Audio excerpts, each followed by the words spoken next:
श्री शिवाय नमस्तोभ्यम दोस्तों, जय माता दी, हर हर महादेव। आइए जानते हैं गुप्त नवरात्रि के पावन पवित्र सुंदर और अद्भुत उपाय जो कि आपके पुत्र विवाह, नौकरी, रोग, कर्ज, दुख, दरिद्रता का हर स्वरूप में अंत करेंगे और आप सभी को सुख प्रदान करने में सहायक होंगे।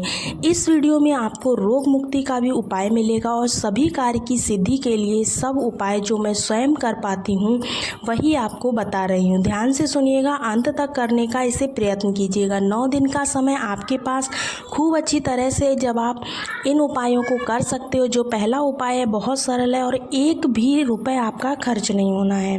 तो आपको घर के बाहर जाना है नहीं जाना है ये आपके ऊपर है। इस उपाय को आप अपने घर के मंदिर में, कोई भी गमला है, घर का मंदिर है, वहाँ पर कर सकते हो। उपाय करने के लिए जो पहला उपाय है, पुत्र के लिए आप संकल्प लेकर करेंगे, विवाह के लिए करेंगे, रोग कर्ज के लिए करेंगे, ट्रांसफ़र के लिए करेंगे और कोई धन प्राप्ति या कोई अन्य कार्य के लिए भी कर सकते हैं। यह कार्य आपका सिद्ध हो जाएगा। इसके लिए दोस्तों आपको सिंपल से 9 फूलों की आवश्यकता पड़ेगी। कौन से? लाल फूल लेना आपको, ठीक है ना। ध्यान रखिएगा, लाल फूल ही माता रानी को चढ़ेंगे। फूल कहीं से भी टूटे फूटे ना हो, ये चीज़ आप ध्यान रखिएगा, ठीक है ना। फूल कितने होने चाहिए? 9 होने चाहिए और एक ही दिन करना है। 9 दिनों में से किसी भी एक दिन चुन लीजिए आप। और 5 सफ़ेद फूल की आवश्यकता पड़ने वाली है आपको। अब आपको इसमें 2 शिवलिंग बनाने हैं। एक पहले से शिवलिंग है तो एक दूसरा जो है मिट्टी का शिवलिंग साथ में रख लीजिए। अर्थात एक गौरा मैया का पिंडी स्वरूप बनाना है, एक महादेव का स्वरूप आपको बनाना है। अगर शिवलिंग है घर में तो एक छोटी सी माता रानी का स्वरूप पिंडी रूप में आप मिट्टी का बना लीजिए, ठीक है। आप जानते होंगे पिंडी रूप में माँ भवानी का पूजन किया जाता है और माता रानी महादेव की ही अर्धांग है। तो आप सभी को माता भवानी का एक पिंडी रूप बना लेना है। दोनों पार्थिव रूप में पिंडी स्वरूप है। आकृति इनकी शिवलिंग के आकार की होगी। एक घर पर पार्थिव शिवलिंग है पहले से और दूसरा आप सभी को लिंग नुमा एक प्रकृति बना लेनी है जो माता रानी के स्वरूप में होगी। कुल मिलाकर 2 पिंडी नुमा आकृति आपको बनानी है जो कि आपके मन की कामना के लिए होंगी। आपने बना लिया, नवरात्रि में किसी भी दिन आपको प्रणाम करना है और कहना है कि हे माता भवानी, हे महादेव, आपके जो है शिव शक्ति स्वरूप को मैं पार्थिव स्वरूप में बना करके पूजन करने जा रही हूँ। अब जो भी आपकी मनोकामना है, संकल्प आप कैसे लेते हैं, दाहिने हाथ में आपको चावल और पुष्प लेना है, अपनी मनोकामना कहनी है और कष्ट, संकट, पीड़ा बोल करके आपको सामग्री हाथ में ली है उसे आपने 2 पिंडी स्वरूप जो आपने शिवलिंग बनाई है शिव शक्ति के, उनके श्री चरणों में छोड़ देना है। उसके बाद आपको दीपक एक लगाना है, विधि विधान से पूजन करना है। इस बात का आपको विशेष ध्यान रखना है। जो माता रानी का स्वरूप आपने बोला है जिसमें 9 लाल फूल का प्रयोग करना है आपको, वह माता रानी के स्वरूप में आप अपनी मनोकामना कहकर 9 लाल फूल समर्पित कर दीजिए।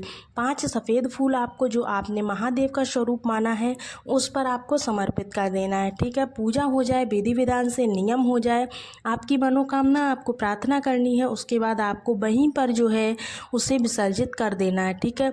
सुंदर स्वरूप में सच्चे भाव से आपको वहीं पर उसे विसर्जित कर देना है। जो भी गुप्त नवरात्रि में 2 पिंडी रूप में शिव शक्ति का पूजन कर लेता है, 9 लाल फूल और 5 सफ़ेद फूल चढ़ा देता है, कोई भी बाधा पीड़ा चल रही हो उसका निदान निश्चित रूप से हो ही जाता है। ये था आपका पहला उपाय, आप करके ज़रूर देखिएगा, लाभ मिलेगा। साथ ही साथ बात कर लेते हैं आज के अपने दूसरे उपाय की। यह उपाय खास तौर पर रोग मुक्ति के लिए है। आपके घर पर बच्चे बड़े कहना नहीं मानते हैं, क्रोधित हैं और हर स्वरूप में आपके काम नहीं बन रहे हैं, दुर्घटना बार बार होती है, आपके बच्चे बिल्कुल भी पढ़ाई में मन नहीं लगाते हैं, आपके दिन की शुरुआत भी दवाई खाकर हो रही है, तो नवरात्रि के 9 दिनों में किसी भी एक दिन आप सभी को लेने हैं नीम के पत्ते, ठीक है ना। क्या लेना है? नीम के पत्ते। इसमें आपको एक जल का लोटा लेना है। आप जानते होंगे माता रानी के जो स्वरूप होते हैं वह विशेष तौर पर नवरात्रि में नीम पेड़ में वास करते हैं। जैसे महादेव को बेलपत्र प्रिय है, श्री नारायण को तुलसी प्रिय है, उसी तरह से माता रानी को नीम की जो पत्ते हैं वो प्रिय हैं। किसी भी दिन आप सभी को अपने घर में रोग मुक्ति के लिए उतारा ज़रूर से करना है। जल के लोटे में आपको नीम के 9 पत्ते डालने हैं, एक आपको बेलपत्र डालनी है। जो व्यक्ति रात भर जिस कमरे में ज़्यादा सोता है, जैसे आपके पति भी इस कार्य के लिए आप कर सकते हैं, आप स्वयं अपने बच्चों के लिए कर सकते हैं। जहाँ पर आप सोते हैं उस जगह पर आपको टेबल पर जहाँ पर पानी वगैरह आप रखते होंगे या तकिया के नीचे खटिया वगैरह है वहाँ पर आप पानी रखते होंगे, इस जल के लोटे को आपको वहाँ पर रख देना है। 9 नीम के पत्ते, एक बेलपत्र डालकर माता रानी का स्वरूप का ध्यान करना है। उस व्यक्ति के कमरे में आपको रख देना है, रात्रि भर रखा रहने दीजिए। उसके बाद में अगले दिन इस जल के लोटे को आपको उठा लेना है। उस व्यक्ति के ऊपर से, जो बीमार रहता है उसके ऊपर से आपको 21 बार उतारना है। कितनी बार उतारना है ध्यान रखिएगा, 21 बार आपको उतारना है। कुंदकेश्वर महादेव की जय कहते हुए। किसका नाम लेना है? कुंदकेश्वर महादेव की जय कहते हुए या फिर अवधूतेश्वर महादेव की जय कहते हुए माता रानी का ध्यान करते हुए उस व्यक्ति के ऊपर से 21 बार आपको उतार लेना है। और इस जल के लोटे को अपने पूरे घर में घुमा देना है और इसे ले जाकर के आप नीम पेड़ के नीचे अगर छोड़कर आ जाते हैं जल के लोटे को, और जल लोटा जो है जल का घर ले आना, जल समर्पित करके नीम वृक्ष की जड़ में ये जल आपको समर्पित करना है। वृक्ष की जड़ में आप दीप दान भी ज़रूर से कीजिएगा, एक दीपक लेकर के जाइएगा। आप सब भक्तजन जानते होंगे कि नीम के पेड़ के नीचे अगर एक दीपक लगाया जाता है तो हर स्वरूप में माता रानी की शक्तियाँ अद्भुत फल देती हैं, सांसारिक कष्ट पीड़ा से भी मुक्ति देती हैं। तो माता रानी के जयकारे लगाते हुए आप एक दीपक नीम पेड़ के नीचे ज़रूर से लगाइएगा।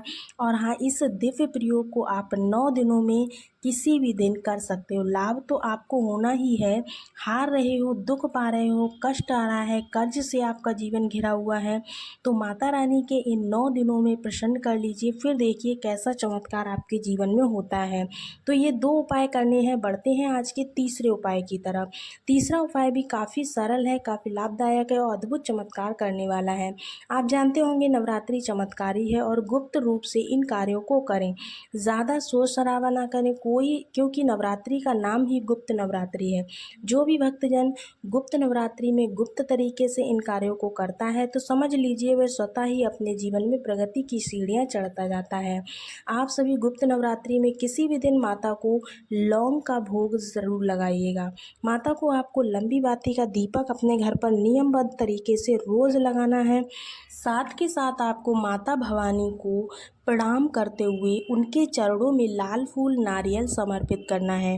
नियम बांध लीजिए, रोज़ 9 दिनों तक आपको कन्या भोज कराते रहना है। तो अत्यधिक सुविधा के रूप में अगर देखा जाता है, माता भवानी के दिव्य पाठ का आप श्रवण कर सकते हो, दुर्गा चालीसा आप पढ़ सकते हो, माँ भवानी का स्मरण करते हुए उनको प्रणाम करते हुए उनको लौंग की माला चढ़ा सकते हो। लौंग की माला आप 9 लौंग लेकर लाल धागे में उन्हें पिरो करके सुंदर स्वरूप में जय माता दी कहते हुए माता के गले में धारण करा देते हैं।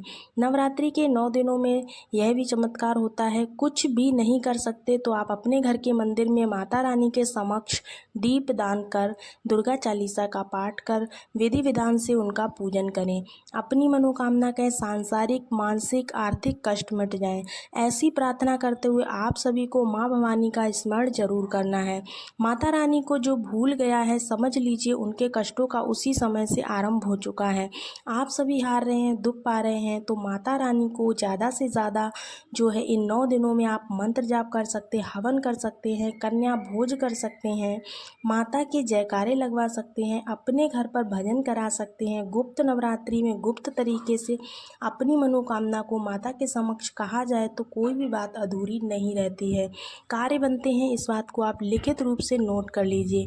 माता भवानी है वह किसी न किसी स्वरूप में इन दिनों में जागृत होती ही होती है। माता के नाम का जो दीपदान करता है, भजन करता है, अपने घर पर पिंडी रूप में माता का पूजन करता है, माँ के समक्ष दुर्गा चालीसा का पाठ करता है, माँ भवानी की पूजा पाठ से सब कुछ व्यक्ति प्राप्त कर सकता है। महादेव की आराध्य हैं वो महादेवी, और उनके पूजन से सब काम स्वतः ही बन जाते हैं। इस चीज़ का आप विशेष ध्यान रखिए। तो आप लोग इस गुप्त नवरात्रि नवरात्रि पर बिल्कुल मत चूकिएगा। ये मौका बार बार नहीं आता है, साल में आपको अगर ये मौका पड़ रहा है तो आप ज़रूर से इस उपाय को कीजिएगा। उपाय बहुत ही सिंपल और सरल तरीके से मैंने आपको समझाया है। अगर कोई भी उपाय ऐसा है जो आपको नहीं समझ आ रहा है तो आप हमें कमेंट्स में पूछ सकते हैं। सभी को श्री शिवाय नमस्तुभ्यम। हर हर महादेव।